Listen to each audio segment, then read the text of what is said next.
ആരെങ്കിലും പ്രയാസത്തിൽപ്പെട്ടാൽ അവരെ അങ്ങേയറ്റം സഹായിക്കും. എല്ലാ നിലക്കും സാമൂഹ്യക്ഷേമ സന്നദ്ധ പ്രവർത്തന മേഖലകളിലൊക്കെ നിറഞ്ഞു നിൽക്കുന്ന ഒരാൾ. പക്ഷെ അയാളടുത്ത് ചെറിയൊരു തകരാറുണ്ട്. എന്താ തകരാറ്? മാസത്തിലൊരു പ്രാവശ്യം അല്ലെങ്കിൽ ആഴ്ചയിലൊരിക്കൽ അദ്ദേഹത്തിൻ്റെ വാഹനമെടുത്ത് കുടുംബത്തെയും കൂട്ടി അവിടെ തൊട്ടപ്പുറത്തുള്ള ഒരു ജാറത്തിൽ പോയി അദ്ദേഹം അവിടെ പ്രാർത്ഥിക്കാറുണ്ട്, അവിടെ നേർച്ചകൾ സമർപ്പിക്കാറുണ്ട്. പക്ഷെ അത് സമൂഹത്തിനൊന്നും ബാധിക്കാറില്ല, ആരും അത് അറിയാറില്ല. അങ്ങനെ ഒരു സംഗതി അയാൾ ചെയ്യാറുണ്ട്. പക്ഷെ അങ്ങനെ ചെയ്യുമെങ്കിലും അദ്ദേഹത്തിൻ്റെ പ്രവർത്തനം എന്ന് പറഞ്ഞാൽ ഒരൊറ്റ വക്ത് അയാൾ മുടക്കൂല, ഒരൊറ്റ വക്ത് നിസ്കാരം അയാൾ കളയില്ല. അയാൾ സാധുവായ ആളുകൾക്ക് അങ്ങേയറ്റം അയാൾ സാമ്പത്തിക സഹായങ്ങൾ ചെയ്യും. ഈ ഭാഗത്ത് ഏകദേശം 2 ഏക്കർ സ്ഥലത്ത് അയാൾ സാധുക്കൾക്ക് ഒരു വീടുകൾ വെച്ചു കൊടുത്തിട്ടുണ്ട് എന്നൊക്കെ പറഞ്ഞ് അയാളുടെ മഹത്വം നമ്മൾ നന്നായി പറയും. ഈ ചെയ്ത തെറ്റിനെ നമ്മൾ വളരെ ചെറുതായി നിസ്സാരമായി കാണുകയും ചെയ്യും. മനുഷ്യ ദൈവങ്ങൾ കേരളത്തിൽ പെരുകുകയാണ്. അവിടെയും ഈ മനഃശാസ്ത്രം പലപ്പോഴും നമ്മൾക്ക് കാണാറുണ്ട്, അല്ലേ? അവര് ദൈവമാണ് എന്നോ അല്ല എന്നോ ഒക്കെ വാദിച്ചോട്ടെ, അവരെ കൂടെ ദൈവമുണ്ട്, അവര് ദൈവമാണെന്ന് വിചാരിച്ച ഒരു അനുയായികൾ ഉണ്ട് എന്നുള്ളതൊക്കെ ശരിയാണ്. പക്ഷെ എന്നാലും അവർ ചെയ്യുന്നത് വലിയ കാര്യമാണ്. സുനാമി ഉണ്ടായപ്പോൾ 100 കോടി രൂപയാണ് അമ്മ ചെലവഴിച്ചത്. അപ്പോൾ അവരുടെ മഹത്വം വലുതാവുകയാണ്, നമ്മുടെ മുമ്പിലും വലുതാവുകയാണ്. എന്നാൽ വിശുദ്ധ ഖുർആൻ പറയുന്നത് എന്താണെന്നോ?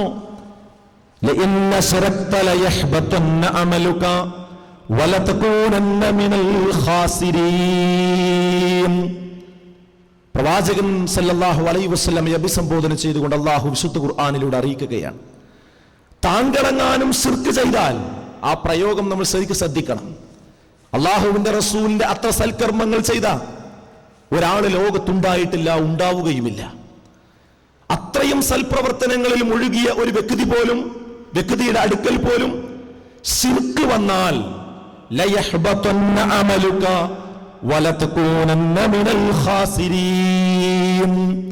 അവരുടെ പ്രവർത്തനങ്ങൾ മുഴുവനും പൊളിഞ്ഞു പോകും, നിഷ്ഫലമായി പോകും, നഷ്ടക്കാരുടെ കൂട്ടത്തിൽ പെട്ടുപോവുകയും ചെയ്യും. ഏതുപോലെ നല്ലൊരു ബിരിയാണി വെച്ച് നമ്മളത് വിതരണത്തിന് വേണ്ടി പാത്രത്തിലേക്ക് വിളമ്പിക്കൊണ്ടിരിക്കുമ്പോൾ പെട്ടെന്ന് അതിലേക്ക് മണ്ണെണ്ണ ഒറ്റിയാൽ എന്ത് സംഭവിക്കും? അല്പം മണ്ണെണ്ണ ഒറ്റിയിട്ടുള്ളൂ.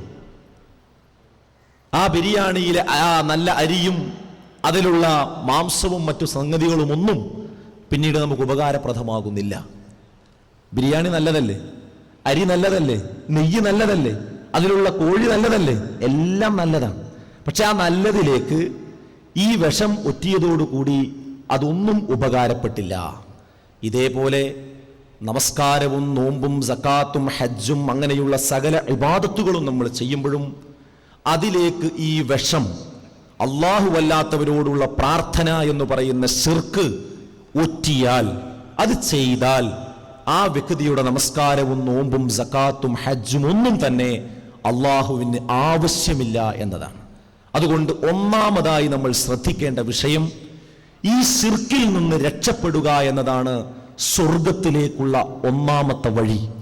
സ്വർഗം മുടക്കുന്ന ഏറ്റവും സുപ്രധാനമായ കാര്യം ഈ ശിർക്ക് ജീവിതത്തിൽ സംഭവിക്കുക എന്നതാണ്.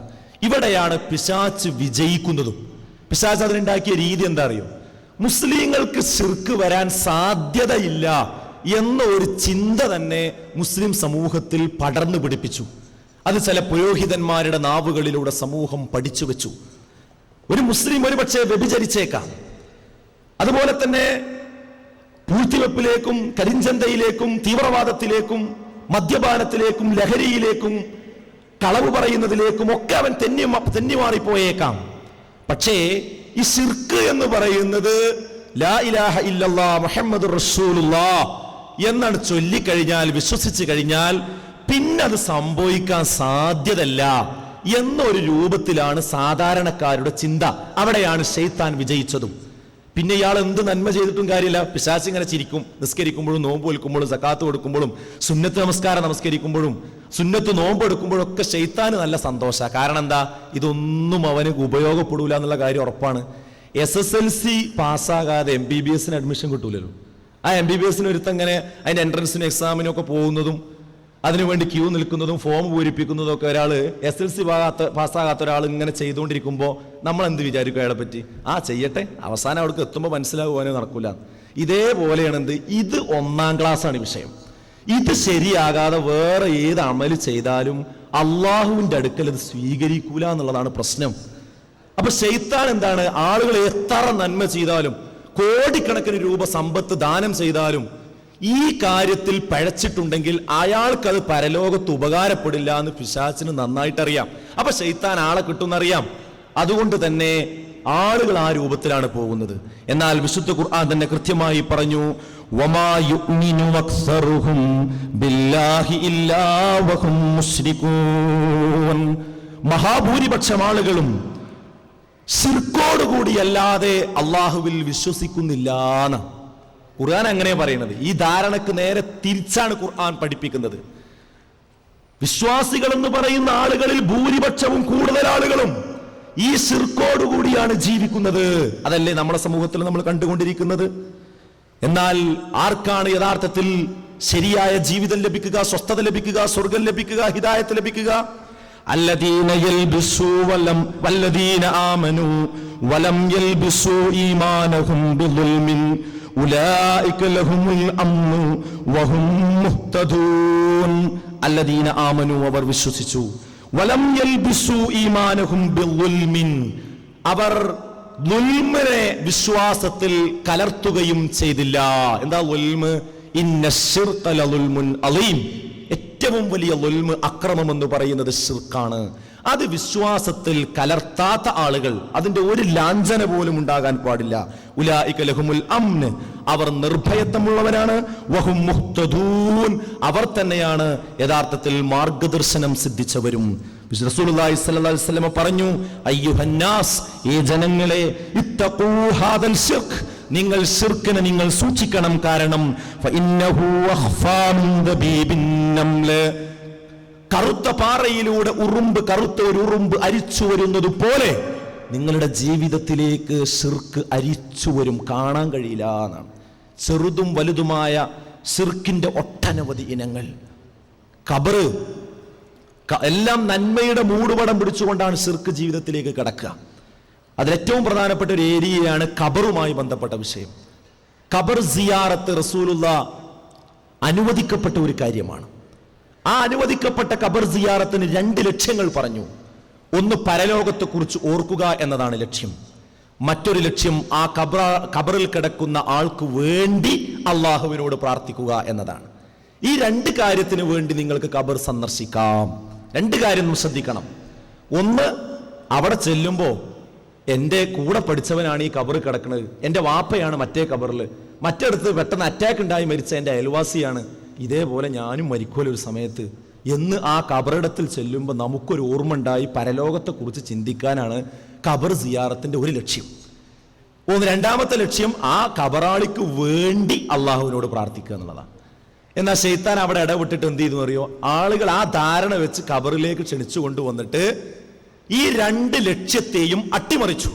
2 ലക്ഷ്യത്തെയും അട്ടിമറിച്ചു. അവിടെ ഇപ്പൊ നോക്കൂ നിങ്ങൾ, ഉറൂസ് എന്ന പേരിൽ നമ്മുടെ നാട്ടിൽ നടക്കുന്ന ആഘോഷങ്ങൾ, അവിടെ പരലോകത്തെ കുറിച്ചാണോ ആളുകൾ ആലോചിക്കുന്നത്? അല്ല, ദുനിയാവിനെ കുറിച്ച് ആലോചിക്കുന്നു. മരണ സർക്കസ്, അവിടെ വിവിധ രീതിയിലുള്ള ആഘോഷങ്ങൾ, പടക്കങ്ങൾ, കരിമരുന്ന് പ്രയോഗം, ഗജവീരന്മാർ, ലഹള, ഡാൻസ്.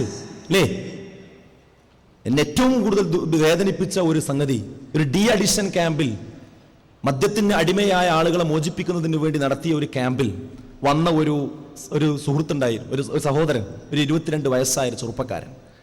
അദ്ദേഹത്തോട് ഞങ്ങൾ ചോദിച്ചു, എങ്ങനെയാണ് നിങ്ങൾ ഈ മദ്യപാനത്തിന് അടിമയായത്? അദ്ദേഹം പറഞ്ഞു, ഞാൻ 9ാമത്തെ വയസ്സിലാണ് ഈ മദ്യം രുചിച്ചു നോക്കിയത് ആദ്യമായിട്ട്.